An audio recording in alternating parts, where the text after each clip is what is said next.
Today we're looking at all 34 Senate races based on current polling, and we'll start on the West Coast in California. California holds a nonpartisan primary, meaning the top two primary candidates, regardless of party affiliation, move on to the general election. Right now, most polls show Democrats Adam Schiff and Katie Porter as the top two candidates. A lot of voters are undecided, but considering that California is a heavily Democratic state, I imagine most of them would vote for Schiff, Porter, or Barbara Lee, who is also a Democrat.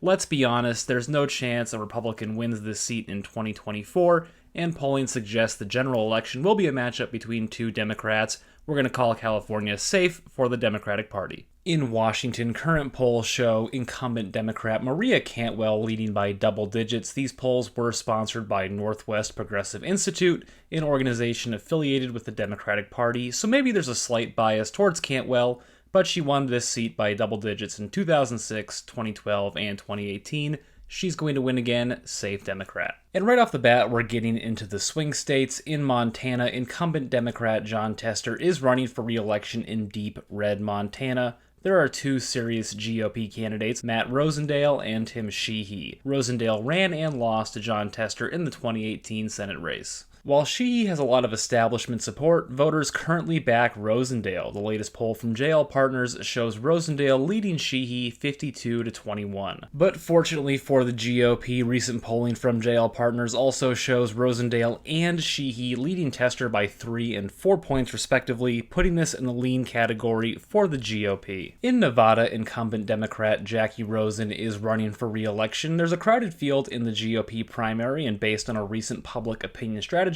poll, the frontrunner is Sam Brown, who ran for Senate in 2022 and lost to Adam Laxalt by more than 20%. Brown currently leads Jim Marchant 33-15 with 44% undecided and 6% spread across 5 other candidates. Unfortunately, though, we don't have any general election polls from Nevada. There's a Vote TXT poll for May showing Rosen leading Marchant by 5, but that pollster isn't rated by 538, and the poll is a bit old. We also don't have any head-to-head polling between Rosen and Brown, so I'm leaving Nevada as a toss-up for now. And our third swing state out west is Arizona. Ruben Gallego is the Democratic Party frontrunner, while Kari Lake, Blake Masters, and Mark Lamb lead the way on the GOP side. Primary polls show Kari Lake with a 30-point lead over Masters and Lamb, but I think there could be some twists and turns over the course of the primary. And of course, there's the incumbent Kyrsten Sinema, who switched her party affiliation from Democrat to Independent at the end of 2022. Sinema has filed paperwork to run again, but hasn't made a final decision just yet. We have plenty of polls out of Arizona, and they show Gallego leading in matchups versus Republican candidates both head-to-head and in a three-way race with Sinema by anywhere from 4 to 16 points. The one exception is a recent Emerson poll, which showed Gallego tied with Pinal County Sheriff Mark Lamb head-to-head. But the polls say Lamb won't be the nominee for the GOP, and I think there's enough data to suggest that Arizona currently leans towards Gallego. Most importantly, he has very strong leads in matchups versus Kari Lake, the GOP frontrunner. We're coming up on a run of safe states, but before we talk about those, if you're enjoying this video so far, please hit that like button as it helps us reach more people. We don't have any polling out of Hawaii or New Mexico, but Democrats should carry both by double digits. In Utah, we know Mitt Romney isn't running for re-election, and there should be a competitive primary on the GOP side, but a Republican will win this seat in 2024. And we don't have any polling out of Wyoming, North Dakota, or Nebraska in either the special or general election, but the GOP will win all 4 races. And we also don't have any polling out of Minnesota, but we know Amy Klobuchar is a very strong incumbent, and I expect her to win by double digits. Alright, let's get back to the polls and talk about Texas. Incumbent Republican Ted Cruz is running for re-election. His opponent will almost certainly be Colin Allred, who currently represents Texas's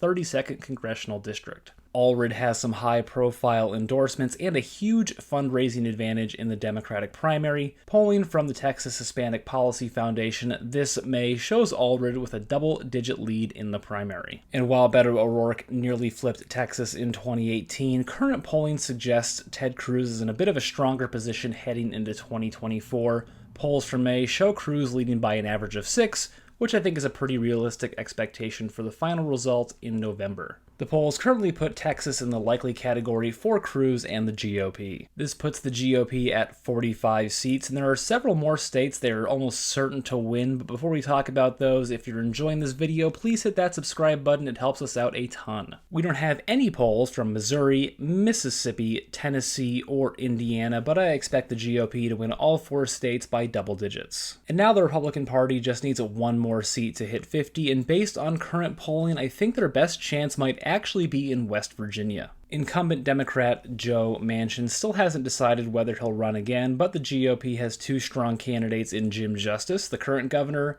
and Alex Mooney, the current House rep from the 2nd Congressional District. Current polling shows Justice with a commanding double-digit lead over Mooney in the GOP primary, which is good news for the Republican Party, as Justice leads Manchin by an average of 19.5 points head-to-head, while Manchin leads Mooney by an average of 1.5% head-to-head. So based on current polls, this race is actually tilt Democrat if Mooney is the nominee and Joe Manchin runs, or it's safe Republican if Justice is the nominee. Considering that Justice is crushing Mooney in the primary polls, I'm making West Virginia safe Republican based on current polling. The GOP also appears to be in a decent position to hold Florida. Republicans did very well up and down the ballot in 2022. In 2024, incumbent Senator Rick Scott is seeking re-election. Scott won the seat in 2018 despite the very favorable environment for the Democratic Party, defeating incumbent Democrat Bill Nelson by a razor-thin margin. There's no clear frontrunner on the Democratic Party side, but that hasn't stopped us from getting some general election polls. An internal poll from Phil Ayer's campaign showed him losing to Scott by 4%.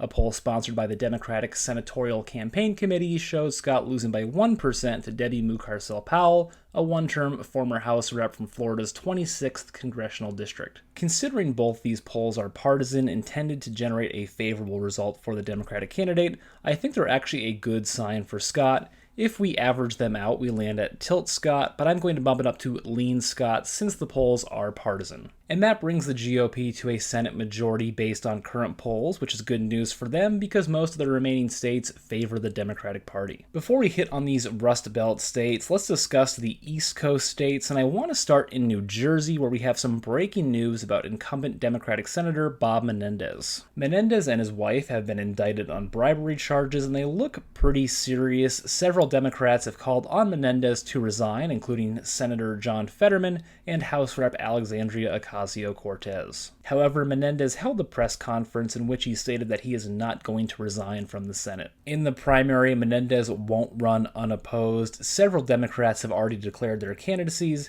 including Andy Kim, House Rep from New Jersey's 3rd Congressional District. New Jersey should, emphasis on should be a safe state for the Democrats in 2024. Menendez has won by very comfortable margins since 2006. Additionally, the GOP does not have a very strong field of candidates right now. Since we don't have any polling, and any polling conducted prior to the announcement of this indictment would be moot anyway, I'm putting New Jersey in the likely Democrat column. It's a long shot, but it's not really that difficult to imagine how these bribery charges could create a path for a Republican to make this race competitive. Virginia may also be competitive. Democrat Tim Kaine is the incumbent, and head-to-head polling shows him leading Glenn Youngkin by an average of 3.5%. However, I believe Youngkin would be the GOP's strongest candidate, and it's unlikely that he'll even run. The GOP field is crowded, but they don't appear to have a candidate of Youngkin's caliber. In a matchup versus Glenn Youngkin, Virginia is lean for Tim Kaine, but I'm bumping that up to likely since I'd expect Tim Kaine to poll even better against the actual GOP candidates in this race. We don't have any Senate polls in New York where incumbent Democrat Kirsten Gillibrand is seeking re-election. However, some Siena polling shows Joe Biden leading Donald Trump by double digits in New York.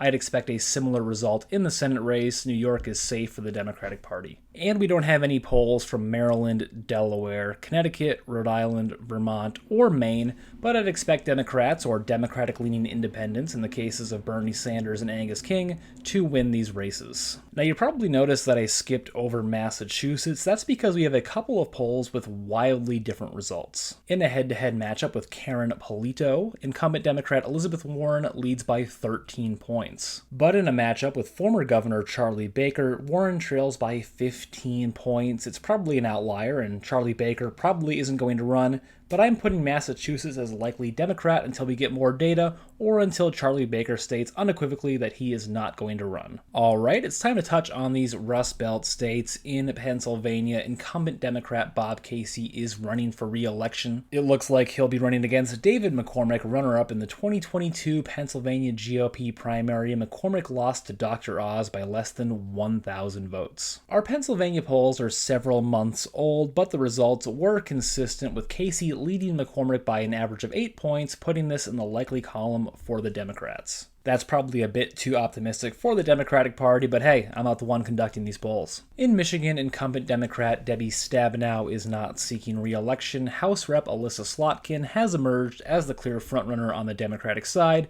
and she is consistently leading in the polls against her GOP opponents. There's no clear frontrunner in the GOP primary, and more candidates may enter the race. If we average the results we have, we get an Alyssa Slotkin lead of 6.7% against what I'd call a generic Republican candidate, making Michigan another likely state for the Democrats. Again, that might be a bit optimistic, and perhaps things will tighten a little bit after the primaries, but the Michigan GOP is broke, and I think they're going to struggle to run successful statewide campaigns in 2024. And there's more bad news for the GOP in Ohio. While Republicans have done very well in Ohio in recent election cycles, excluding the Issue 1 debacle, current polling shows incumbent Democrat Sherrod Brown leading Frank LaRose, Matt Dolan, and Bernie Moreno head-to-head. Brown leads LaRose, Ohio's Secretary of State and the frontrunner in the primary, by an average of 5%. Brown leads Dolan, a state senator, by an average of a little bit more than 5%, and Brown leads Moreno, who ran and lost in the GOP Senate primary in 2022, by an average of 9%. Considering that LaRose is the GOP frontrunner based on current polls, and that Dolan is currently second behind him, I'll put Ohio in the lean category based on current polling. And in Wisconsin, incumbent Democrat Tammy Baldwin is running for re-election. The GOP field isn't empty, but several Republican House reps have declined to run. We only have one poll, and it was sponsored by the National Republican Senatorial Committee. The poll showed Baldwin leading Mike Gallagher, one of those House reps who declined to run, by 1%. While I personally feel Wisconsin is a tilt or lean Democrat state, and recent presidential polling suggests Democrats will do well in Wisconsin in 2024. We just don't have the polling data to grade this race for the purposes of this video. So, based on current polling, the GOP would win a Senate majority with the opportunity to pick up 2 additional seats in the toss-ups of Nevada and Wisconsin. However, when we factor in incumbency, demographics, and fundraising, I think Democrats are favored in both races. To find out what polling says about the 2024 presidential election, check out my next video.